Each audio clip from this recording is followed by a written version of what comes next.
guys, it's me, Shirley. Samahan niyo ako upang alamin ang isa sa mga puno na nabubuhay sa maalat na tubig. Ang mga puno ng mangrove ay mga natatanging uri ng halaman na nabubuhay sa mga dalampasigan at baybayin. Mayroon silang mga kakaibang katangian na nagpapahintulot sa kanila na mabuhay sa maalat, mababaw at madalas na bahain ng mga lugar. Ang mga mangrove ay mga espesyal na adapsyon para mabuhay sa maalat na tubig. Ang iba naman ay naglalabas ng asin sa pamamagitan ng mga butas sa kanilang mga dahon o iniimbak ito sa mga lumang dahon at balat na kalaunan ay nalalagas. Ang mga mangrove ay mahalaga sa kapaligiran dahil nagsisilbing tirahan ng iba't ibang uri ng hayop tulad ng mga isda, shellfish, ibon at tilapia. Nagsisilbi rin itong proteksyon sa baybayin laban sa pagguho ng lupa at mga bagyo. Mayroon din silang malaking papel sa pag-aayos ng klima dahil sa kanilang kakayahang mag-imbak ng carbon.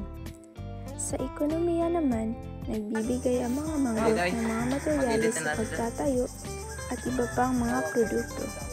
Sa kabila ng kanilang kahalagahan, ang mga mangrove ay nanganganib dahil sa pagputol ng mga puno para sa aquaculture, pag-unlad ng mga baybayin at polusyon. Mahalaga ang pag-iingat sa mga mangrove upang mapanatili ang biodiversity at proteksyon ng mga baybayin.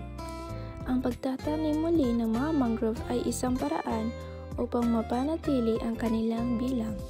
Ang mga mangrove ay tunay na mahalaga sa ating kapaligiran at ekonomiya.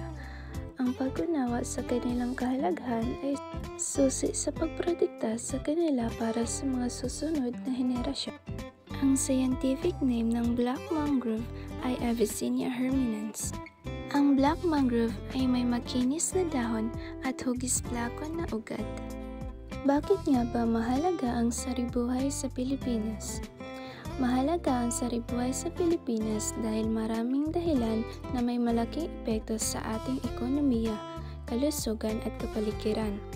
Tulad ng pagkain at kabuhayan, maraming Pilipino ang umaasa sa saribuhay para sa kanilang kabuhayan. Ang pangingisda, pagsasaka at paghahayupan ay ilan lamang sa industriya na direktang nakadepende sa biodiversity.